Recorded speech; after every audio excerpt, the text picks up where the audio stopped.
Lukas 1 ayat 57 sampai 80. Kelahiran Yohanes Pembaptis. Kemudian genaplah bulannya bagi Elisabet untuk bersalin, dan ia pun melahirkan seorang anak laki-laki. Ketika tetangga-tetangganya serta sanak saudaranya mendengar bahwa Tuhan telah menunjukkan rahmat-Nya yang begitu besar kepadanya, bersukacitalah mereka bersama-sama dengan dia. Maka datanglah mereka pada hari yang ke-8 untuk menyunatkan anak itu, dan mereka hendak menamai dia Zakaria menurut nama bapaknya. Tetapi ibunya berkata, "Jangan, ia harus dinamai Yohanes." Kata mereka kepadanya, "Tidak ada di antara sanak saudaramu yang bernama demikian." Lalu mereka memberi isyarat kepada bapaknya untuk bertanya, nama apa yang hendak diberikannya kepada anaknya itu. Ia meminta batu tulis, lalu menuliskan kata-kata ini. Namanya adalah Yohanes, dan mereka pun heran semuanya. Dan seketika itu juga terbukalah mulutnya, dan terlepaslah lidahnya. Lalu ia berkata-kata dan memuji Allah. Maka ketakutanlah semua orang yang tinggal di sekitarnya.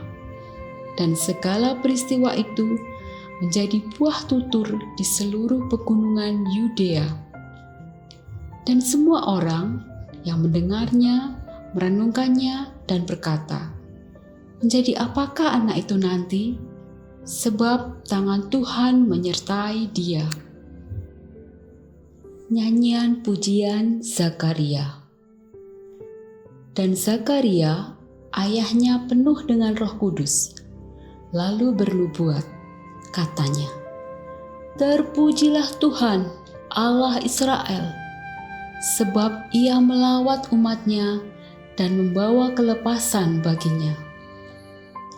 Ia menumbuhkan sebuah tanduk keselamatan bagi kita di dalam keturunan Daud, hamba-Nya itu, seperti yang telah difirmankannya sejak purbakala dan oleh mulut nabi-nabinya yang kudus, untuk melepaskan kita dari musuh-musuh kita dan dari tangan semua orang yang membenci kita, untuk menunjukkan rahmat-Nya kepada nenek moyang kita dan mengingat akan perjanjian-Nya yang kudus, yaitu sumpah yang diucapkannya kepada Abraham, bapa leluhur kita, bahwa ia mengaruniai kita, supaya kita, terlepas dari tangan musuh, dapat beribadah kepadanya tanpa takut, dalam kekudusan dan kebenaran di hadapannya seumur hidup kita.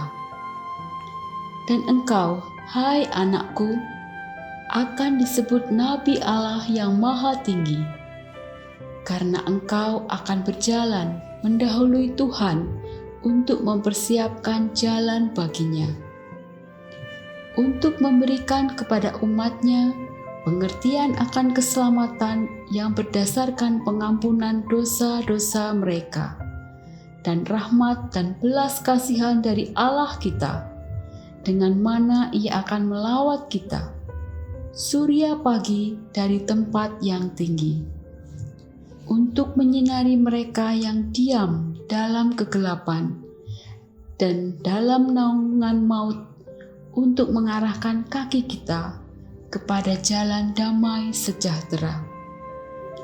Adapun anak itu bertambah besar dan makin kuat rohnya, dan ia tinggal di padang gurun sampai kepada hari ia harus menampakkan diri kepada Israel.